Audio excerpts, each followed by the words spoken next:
বসে যাওয়ার আগে অন্তত পক্ষে এই ভিডিওটা একটু দেখে নেন। আমার 4 বছর সংসার, আমার বাচ্চা 2 বছরের বাচ্চা। আমি কাতার থেকে ধরার জন্য আইছি। কিছুক্ষণ আগে আমি কাতার থেকে আইছি আমার পাসপোর্ট। স্বামী থাকতেন কাতারে, 4 বছর আগে ভালোবেসে বিয়ে করেছিলেন। প্রবাসীর বউ, 3 বাচ্চার মা, স্বর্ণ অলংকার টাকা পয়সা নিয়ে মসজিদের মুয়াজ্জিনের সঙ্গে থাকছে। এটা কোনো কথা? নিজের স্ত্রীকে কতটা ভালোবাসলে তার জন্য এভাবে কান্না করা যায়, খেয়ে না খেয়ে দিনের পর দিন তার জন্য অপেক্ষা করা যায়। বর্তমান সময়ে যেখানে একটু স্বার্থের জন্য মানুষ মানুষকে ছেড়ে যায়, সেখানে নিজের হয়তো আল্লাহ সৃষ্টির, আল্লাহর নিয়ম কানুন সবকিছু ভঙ্গ হয়ে যাবে, আল্লাহর কোরআনে বলা আয়াত মিথ্যে হয়ে যাবে। আমার সাথে রিলেশন করে 3 বছর বিয়ে করছে, যদি আমাকে ভালো না লাগে বা আমার কোনো আচরণ ব্যবহার খারাপ লাগে, সে আমাকে বলে। আসসালামু আলাইকুম, স্বাগতম আজকের আরো একটি নতুন ভিডিওতে। দর্শক, আশা করি সবাই ভালো আছেন। যাকে বুক ভরা ভালোবাসা আর বিশ্বাস নিয়ে আগলে রেখেছিলেন, সেই শখের নারী দিল আজ চরম ধোঁকা। কঠোর পরিশ্রমে প্রবাসে কেটেছে দিন, আর দেশে ফিরে নিজের চোখে যা দেখলেন তা বিশ্বাস করতেও কষ্ট হচ্ছে। হ্যাঁ, প্রবাস থেকে হুট করে সেই পরকীয়া প্রেমিকের সাথে হাতে নাতে ধরলেন স্ত্রীকে। কিন্তু এরপর কি ঘটলো জানতে পুরো ভিডিওটি দেখুন। দর্শক, আশা করি ভিডিওগুলো সম্পূর্ণ দেখবেন। আর এই ভিডিওগুলো দেখানোর আগে আপনাদের কাছে আমার ছোট্ট একটি রিকোয়েস্ট, এখনও যারা আমাদের চ্যানেলটি সাবস্ক্রাইব করেননি, নিত্য নতুন ভিডিওর আপডেটগুলো সবার আগে পেতে চ্যানেলটি সাবস্ক্রাইব করে সঙ্গে থাকুন। আর এখন চলুন কথা না বাড়িয়ে আমরা এক এক করে ভিডিওগুলো দেখে আসি। প্রবাসে যাওয়ার আগে অন্তত পক্ষে এই ভিডিওটা একটু দেখে নেন। আমার 4 বছর সংসার, আমার বাচ্চা 2 বছরের বাচ্চা। আমি কাতার থেকে ধরার জন্য আইছি। কিছুক্ষণ আগে আমি কাতার থেকে আইছি আমার পাসপোর্ট। স্বামী থাকতেন কাতারে, 4 বছর আগে ভালোবেসে বিয়ে করেছিলেন এই মেয়েটিকে। পরবর্তীতে তাদের একটি ফুটফুটে সন্তানও হয়, যার বয়স মাত্র 1.5 বছর। সেই 1.5 বছরের সন্তান রেখে স্বামী যখন কাতারে গিয়ে প্রবাস জীবন সাজানোর চেষ্টা করছে, স্ত্রী সন্তানকে সুখে রাখার জন্য নিজের জীবনকে বিসর্জন দিচ্ছিল এবং কঠিন পরিশ্রম করে অর্থ পাঠাচ্ছিল তার স্ত্রীকে।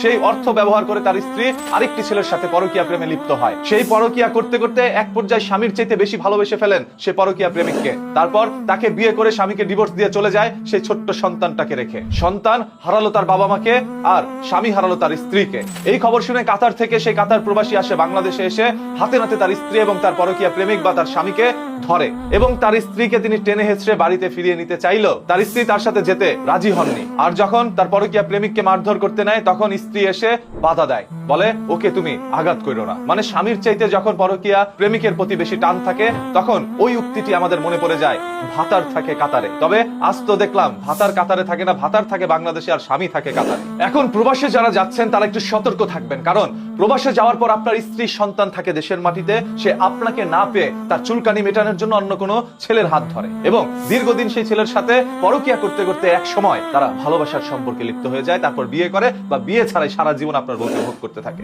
আপনি ওইখানে আপনার শরীরটাকে বিসর্জন দিচ্ছেন, আপনি বুড়া হয়ে যাচ্ছেন, তারপর আপনার স্ত্রীকে পাচ্ছেন না। আর এখানে আপনার স্ত্রী একজনের সাথে নয়, অনেক ছেলেদের সাথে পরকীয়া প্রেমে লিপ্ত হয়। যখন পরকীয়া প্রেমিকরা তাকে ছেঁকা দিয়ে দেয়, তখন যায় আবাসিক হোটেলে। এরকম ঘটনাও ঘটে গিয়েছে নোয়াখালীর মতো একটি জায়গায়। সেখানে অসংখ্য মহিলাদেরকে একত্রে পাওয়া গিয়েছে একটি আবাসিক হোটেলের মধ্যে, যাদের অধিকাংশ স্বামীরাই থাকে প্রবাসের মাটিতে। প্রবাসী ভাইরা তার জীবনটাকে বিসর্জন দিয়ে দিচ্ছে পরিবারের জন্য, আর সেই পরিবারের কাছ থেকে এইগুলোই তারা পাচ্ছে। এটাই কি তাদের প্রাপ্য?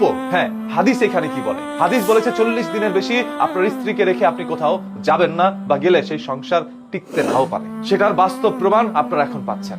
স্ত্রীকে রেখে স্বামী যদি বেশি দিন দূরে থাকে, তাহলে সেই স্ত্রী অন্য কোনো পরপুরুষের সাথে পরকীয়া প্রেমে লিপ্ত হতেই পারে। বাংলাদেশের কিছু সংখ্যক গ্রাম আছে যেই গ্রামের অধিকাংশ মানুষই প্রবাসে থাকে, আর সেইখানে সব থেকে বেশি পরকীয়া হয়। তার মধ্যে অন্যতম কিছু নাম রয়েছে যেগুলো আমি আজকে উল্লেখ করবো না এই ভিডিওতে। আপনারাই কমেন্ট বক্সে জানান বাংলাদেশের কোন গ্রামগুলোতে সব থেকে বেশি পরকীয়া হয়। প্রবাসে স্বামী গিয়েছে স্ত্রীকে সুখে রাখার জন্য, তবে স্বামী জানতো না শুধু টাকা পয়সা দিয়ে স্ত্রীকে সুখে রাখা যায় না, স্ত্রীকে সুখে রাখার জন্য 5টা জিনিসেরই দরকার। সেই 5টির একটি কম হইলেও মেয়েদেরকে এখন ঘরে রাখা যায় না। মেয়েরা এখন সোশ্যাল মিডিয়া পেয়েছে, সেখানে নাচ গান করে তাদের খদ্দের জগিয়ে নিতে পারে। প্রাচীন যুগের মানুষগুলো সংসারগুলো করে যেত, স্বামী তার স্ত্রীকে নানাভাবে নির্যাতন করার পরও তারা সংসারগুলো ভাঙতো না, কারণ সেই সংসারে রয়েছে বাচ্চা, যে বাচ্চার চেহারার দিকে তাকিয়ে সবকিছু সহ্য করে নিত।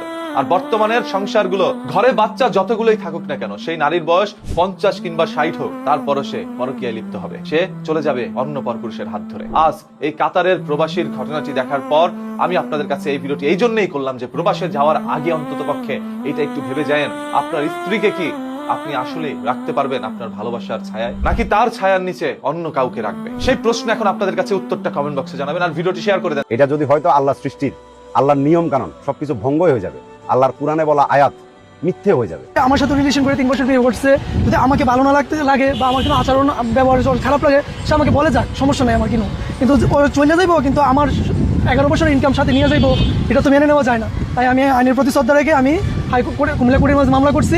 ইনশাল্লাহ আমি আশাবাদী আমি আমার পাশে যে মেয়েটার এবং ছেলেটার ছবি দেখতেছেন, ছেলেটা রাস্তা রাস্তায় পাগল হয়ে ঘুরতেছে, আইনের কাছে বিচার চাইতেছে, সে যাতে একটা সঠিক বিচার পায়, তার জীবনের সাথে যেটা ঘটছে সেটা যাতে কোনো প্রবাসীর সাথে বা কোনো মানুষের সাথে না ঘটে, এটার জন্য।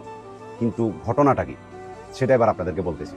ঘটনাটা হলো এটা যে এই মেয়েটা এবং এই ছেলেটা তারা একে অপরের সাথে 3 বছরের রিলেশনশিপ করে দেন তারা বিয়ে করছে। আর বিয়ে করার পরে তাদের জীবনে ফুটফুটে একটা সন্তানও আছে।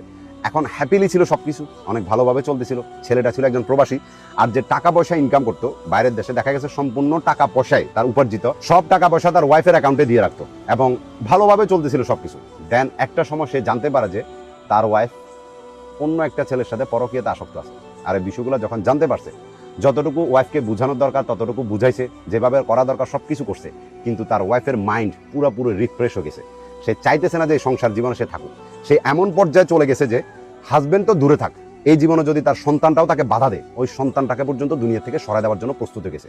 আর এই বিষয়গুলো এই ছেলেটা তার ওয়াইফের ভয়েস ক্লিপের মধ্যে শুনতে পাইছে পরে অ্যাজ এ প্রমাণস্বরূপ। তো দেখা গেছে এমনটাই হয়েছে যেমনটা ওয়াইফ চিন্তা করছে, তার সম্পূর্ণ উপার্জিত টাকা পয়সা নিয়ে তাকে পুরোপুরি নিঃস্ব করে সবকিছু নিয়ে তার সন্তানটাকে রেখে সেই পরকীয়া প্রেমিকের সাথে চলে গেছে।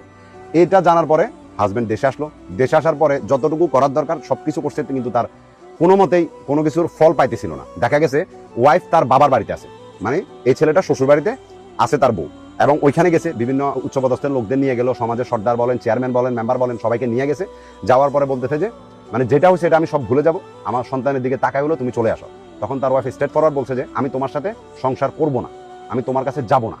এরপরে ছেলেটা বললো যে ঠিক আছে তুমি না আসো, আমার যে টাকা পয়সাগুলো নিয়ে গেছো এই সম্পূর্ণ টাকা পয়সাগুলো আমাকে ফেরত দিয়ে দাও। তখন ওয়াইফ বললো যে কিসের টাকা, আমি তোর কোনো টাকা পয়সা নিই না, বা তোর কোনো টাকা পয়সা আমার কাছে নাই। এরপরে এই ছেলেটার মধ্যে আবার প্রমাণ ছিল, সে বিকাশে টাকা পয়সা দিছে, ব্যাংকে দিছে, যেভাবে যা দিছে সম্পূর্ণ ট্রানজেকশনে সে স্ক্রিনশট নিয়ে বা ছবি উঠাই সবকিছু নিয়ে আদালতে তা করছে। এখন মামলা করার পর যখন এই বিষয়টা নিয়ে মানে পুলিশ যখন তদন্ত করতেছিল, দেখা গেছে এই ছেলেটার ওয়াইফকে বিভিন্ন কল দিতেছে বা বিভিন্নবার থানায় আসতে বলতেছে বা বিভিন্ন নেতা খাতারাও কল দিতেছিল। তো এই বিষয়টা নিয়ে ওয়াইফ এই ছেলেটাকে ভয়েসের মধ্যে কি বলতেছে জানেন, যে তুমি যদি এগুলো নিয়ে বেশি বাড়াবাড়ি করো এবং কোর্টে যাও, মামলা করো, এটা করো সেটা করো, আমি তো তোমার কাছে জীবন আসবো না। এরপর আমি তোমার জীবনটাকে আরো এমনভাবে ধ্বংস করবো যে তুমি কাউকে দেখাতেও পারবে না। আমি তোমাকেও দুনিয়া থেকে সরাই দেবো, তোমার সন্তানকেও দুনিয়া থেকে সরাই দেবো। ভাবুন, একটা মা বলতেছে যদি আমাকে পরকীয়া করতে বাধা দেয় তাহলে তার সন্তানকেও মেরে ফেলবে। কি দুনিয়া আসছে, কোন দুনিয়া আমরা বসবাস করতেছি। এর থেকেও একটা অবাক করা বিষয় কি জানেন, এই মেয়েটা যে ছেলের সাথে পরকীয়া করে বা যাকে বিয়ে করছে পরে বলতে পারেন, সেই ছেলেটাও কিন্তু একজন প্রবাসী। এটাই সবচেয়ে দুঃখকর যে একজন প্রবাসীর কষ্ট একজন প্রবাসী বুঝতে হলো না। এখন এই ছেলেটার একটাই কথা যে রাস্তা রাস্তা হেঁটে সবার কাছে বিচার চাইতেছে এবং এটা বলতেছে যে আমি চাই যে যারা প্রবাস করে তাদের উপার্জিত টাকা কখনো নিজের বউকে দিয়েন না, তাকে ততটুকুই দেন যতটুকু তার দরকার। এর বাইরে যখন আপনি তাকে দিবেন, আমার মতো আপনাদের সাথেও হবে। দেখেন, আমি এটা নিয়ে আরো অনেক কথা বলছি। যেমন এখন দুনিয়াটা কেমন জানেন, টাকার উপর সম্পূর্ণ সম্পর্ক বলেন, ভালোবাসা বলেন, বন্ধুত্ব বলেন, সবকিছু টিকে আছে একমাত্র টাকার উপরে। তো ওই টাকাটা যখন আপনি মাকে বা বাবাকে দিয়ে দিবেন, ওরা কি করবে, ওইটা তাদের মতো করে উড়াই দিবে, ঠিক আছে? আর যদি আপনার বউকে দেন, সে তার মতো করে উড়াই দিবে। তো আপনি কোনো জায়গায় হিসাব চাইতে পারবেন না বা হিসাব পাবেন না। এই জন্য আপনি কি করবেন, নিজে একটা অ্যাকাউন্ট খুলে না নিজের টাকার পয়সাগুলো নিজের কাছে রাখেন। যদি আপনি চান যে সমাজ আপনাকে সম্মান করুক, বউয়ের কাছে আপনি ভালো থাকেন, মা বাবার কাছে আপনি ভালো থাকেন, তাহলে এটাই হলো বেস্ট একটা সলিউশন। কারণ যদি আপনি মা বাবাকে দেন, ওইটা তাদের মতো তারা উড়াবে এবং তাদের যেটা ভালো লাগবে সেটা তারা করবে এবং আপনি পরবর্তীতে এটার হিসাব চাইতে পারবেন না। এবং বউকে যদি দেন, সেম থিং এমনটাই হবে, হয়তো বউ কারোর সাথে পরকীয়া করে আপনার টাকা পয়সা মেরে চলে যাবে, না হলে সে নিজের ফ্যামিলি, বউর যে নিজের ফ্যামিলি থাকে তাদেরকে মন মতো সবকিছু দিবে এবং আপনি এটার পরবর্তীতে কোনো হিসাব পাবেন না। তো এই জন্য নিজের টাকা পয়সাটা নিজের কাছে রাখতে শিখুন, অ্যাকাউন্ট খুলুন, নিজের কাছে রাখুন, পরিবারের যতটুকু দরকার তাদেরকে ততটুকু দিন, বউর যতটুকু দরকার তাদেরকে ততটুকু দিন। যদি ভালো থাকতে চান, তো আপনার কি মনে হয় ছেলেটা বিচার পাবে? জীবনও পাবে না। আইন তাকে সরাসরি বলে দেবে তোমার বউ যদি তোমার কাছে না থাকতে চায় তো আমাদের কিছু করার নাই, সে এখন তার মতো থাকতে চায়। কারণ আমাদের বাংলাদেশে তো ফ্রিডম আছে, পরকীয়া করুক আর যাই করুক বিচার হয় না, এটাই দুনিয়ার নিয়ম। আসলে আপনাদের মতো ভাইদেরকে আমার বলার মতো কিছু থাকে না, হয়তো আপনাদের গল্পগুলো শোনাই এই জন্য যে যাতে আর 10 জন মানুষ শিখতে পারে, বুঝতে পারে, নিজের জীবনটাকে শুধরাতে পারে, যে ভুলগুলো তারা এখনো পর্যন্ত করতেছে ওইটা যাতে আর না করে। আপনাদের কি মনে হয় এই মেয়েটা যে ছেলেটার কাছে গেছে তার কাছে সুখে থাকবে? জীবনও না। এটা যদি হয়তো আল্লাহ সৃষ্টির, আল্লাহর নিয়ম কানুন সবকিছু ভঙ্গ হয়ে যাবে, আল্লাহর কোরআনে বলা আয়াত মিথ্যে হয়ে যাবে। এটা কখনো হয় না। যেমনটা তুমি করবে তেমনটাই তুমি ফেরত পাবে। যেই ছেলের কাছে তুমি গেছো এত সুখের সংসার রেখে, এত সুন্দর সন্তান রেখে, ওই ছেলেটা একদিন তোমাকে এমনভাবে ছুঁড়ে ফেলে দিবে তুমি না এদিকে থাকতে পারবে না ওইদিকে থাকতে পারবে। এর মধ্যে আসুন মেয়েটার যে মা বাবা তারা পর্যন্ত এই ছেলেটার বিরুদ্ধে চলে গেছে। কেন জানেন? কারণ টাকা পয়সা তো সবকিছু এখন মেয়েটার কাছে আছে, আর মেয়েটার মা বাবা যদি এখন ছেলের পক্ষ নিয়ে নেয় তাহলে টাকা পয়সা তো আর মেয়েটার মা বাবা পাবে না, বুঝে নাই? এই জন্য বলতেছে যে না, আমাদের মেয়ে যেটা ভালো বুঝে সেটা করবে, আর কিসের টাকা পয়সা, আমাদের মেয়ে তোমার থেকে কোনো টাকা পয়সা নেই। দুনিয়াটা এমনই, যেখানে টাকা পয়সা ওইখানে ন্যায় হয়, যেখানে টাকা পয়সা নাই ওইখানে ন্যায়কে অন্যায় বলা। কানাডা প্রবাসীর বউ, 3 বাচ্চার মা, স্বর্ণ অলংকার টাকা পয়সা নিয়ে মসজিদের মুয়াজ্জিনের সঙ্গে থাকছে। এটা কোনো কথা? এটা কোনো কথা? একটা বারের জন্য কি মনে হয় না বাচ্চা কাচ্চাগুলোর কথা?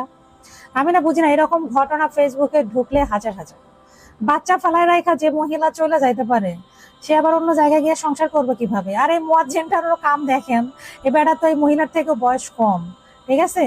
এই মহিলা নিজের জামাই কানাডা প্রবাসী, সে আবার কানাডা প্রবাসীর বউ, আবার 3 বাচ্চার মা, সে কেমনে কিভাবে চইলা গেল? আমার তো মনে হয় যে মুয়াজ্জিন মনে হয় আরে কিছু টুকটাক করছে, নাহলে 3টা বাচ্চা রাখা চলে যেতে পারে? বলেন তো, এটা তো বিশ্বাস হয় না। আর একটা বার চিন্তা করছেন, এই যে টাকা পয়সা স্বর্ণ অলংকার যখন খাওয়া শেষ হবে, তারপরে যে 3 বাচ্চার মা এই মহিলারা যে একটা উষ্টা মারবে, তখনও দেখবেন একটা নিউজ হবে। এখন একটা নিউজ হয়েছে না, তখনও কিন্তু ঠিকই একটা নিউজ হবে। তো এটা কোনো কথা? আর এখন একটা জিনিস আমি বুঝি না, ডিভোর্সি মহিলা, বিধবা মহিলা অনেক আছে, তাদেরকে কেউ বিয়ে করতে চায় না, কিন্তু 3-4 বাচ্চার মাকে নিয়ে কিন্তু মানুষ ভাগে। আমি গত 2-1 দিন আগে এরকম একটা ভিডিও পোস্ট করছি, দেখছেন? মিলাই দেখছেন? ডিভোর্সি বিধবারে আপনারা বিয়ে করবেন না, যেটা বিয়ে করা যাবে সেইখানে না যায়, এই যে অন্যের বউরে নিয়ে, বাচ্চা কাচ্চা আলি মহিলারে নিয়ে যে আপনারা ভাগেন, এটার মেইন কারণে হচ্ছে এটাই যে টাকা পয়সা থাকে, তো এই জন্য নিয়ে ভাগেন আপনারা। টাকা পয়সা খাওয়া দাওয়া শেষ, তারপরে সোনার বাংলাদেশ একটা উষ্টা মায়না দেন। এটা যতক্ষণ ভালোবাসা থাকে, টাকা পয়সা যতক্ষণ, ভালোবাসা ততক্ষণ। আহারে, বেচারা মহিলার জন্য আমার খারাপ লাগে। নিজের স্ত্রীকে কতটা ভালোবাসলে তার জন্য এভাবে কান্না করা যায়, খেয়ে না খেয়ে দিনের পর দিন তার জন্য অপেক্ষা করা যায়। বর্তমান সময়ে যেখানে একটু স্বার্থের জন্য মানুষ মানুষকে ছেড়ে যায়, সেখানে নিজের প্রিয়তমা স্ত্রী পরকীয়ার প্রেমিকের সাথে পালিয়ে যাওয়া সত্ত্বেও আজও রুবেল তার স্ত্রী মারিয়াকে ফিরে পাবার জন্য পথ চেয়ে বসে আছে। সে তার স্ত্রীর সব ভুলগুলো ক্ষমা করে দিয়ে শুধু তাকে ফিরে পেতে চায়। ছেলেটির নাম রুবেল আর মেয়েটির নাম মারিয়া। এখন থেকে 9 বছর আগে তারা দুজনকে ভালোবেসে বিয়ে করেছিল, আর এই মেয়েকে বিয়ে করার কারণে রুবেলের পরিবারের সাথে তার সম্পর্ক ছিন্ন হয়ে যায়। কারণ রুবেলের পরিবার মারিয়াকে বিয়ে করতে বারণ করেছিল, কিন্তু রুবেল তার পরিবারের বিরুদ্ধে গিয়ে মারিয়াকে ভালোবেসে বিয়ে করে। এরপর এক পর্যায়ে রুবেল প্রবাসে চলে যায় এবং মারিয়াকেও সেখানে নিয়ে যায়। মারিয়াকে ভালো রাখার জন্য রুবেল সবকিছু করে। এভাবে তাদের সংসার জীবনের 9টা বছর কেটে যায়। এরপর গত মে মাসের 6 তারিখে মারিয়া রুবেলকে রেখে তার এক পরকীয়ার প্রেমিকের সাথে এয়ারপোর্ট থেকে পালিয়ে যায়। তারপর থেকে রুবেল মারিয়ার আর কোনো খোঁজ খবর পায়নি, যার ফলে রুবেল দিনরাত সারাক্ষণ মারিয়ার জন্য কান্না করে যাচ্ছে। মারিয়াকে হারানোর কষ্টে রুবেল তাকে নিয়ে অনেকগুলো গান বানিয়েছে। সেই গানের প্রতিটা লাইনে রুবেল মারিয়াকে ফিরে পাবার আকুতি জানিয়েছে। মারিয়াকে ফিরে পাবার জন্য রুবেল মাদ্রাসার এতিম বাচ্চাদেরকে ছাগল জবাই করে খাইয়েছে। এক কথায় রুবেল মারিয়াকে ফিরে পাবার জন্য সবকিছু করেছে। রুবেল মারিয়ার সব ভুল ত্রুটি ক্ষমা করে দিয়ে তাকে শুধু ফিরে পেতে চায়। তাই মারিয়া, আপনি যদি এই ভিডিওটা দেখে থাকেন, দয়া করে রুবেলের সাথে যোগাযোগ করবেন। রুবেল শুধু আপনার মুখ থেকে শুনতে চাই আপনি ফিরে আসবেন নাকি আসবেন না। যদি নাই বা ফিরে আসেন, শুধু নিজ মুখে তাকে একটা বার জানিয়ে দিন, সে আর কোনোদিন আপনাকে বিরক্ত করবে না। আর যদি ফিরে আসেন, তাহলে সে আপনার সব ভুল ত্রুটি ক্ষমা করে আবারও আপনাকে বুকে জড়িয়ে নিতে চায়। আপনাকে ছাড়া সত্যি রুবেল ভালো নেই, রুবেল আপনাকে বড্ড বেশি ভালোবাসে। সবার কাছে অনুরোধ, সবাই ভিডিওটা আশা করি ভিডিওগুলো সম্পূর্ণ দেখেছেন। এই ভিডিও সম্পর্কে যদি আপনার কোনো মতামত থাকে তাহলে অবশ্যই কমেন্ট করে জানাবেন। ভিডিওগুলো ভালো লাগলে অবশ্যই লাইক করবেন। দেখা হচ্ছে পরবর্তী কোনো ভিডিওতে। সেই পর্যন্ত সবাই ভালো থাকবেন, সুস্থ থাকবেন। আল্লাহ হাফেজ।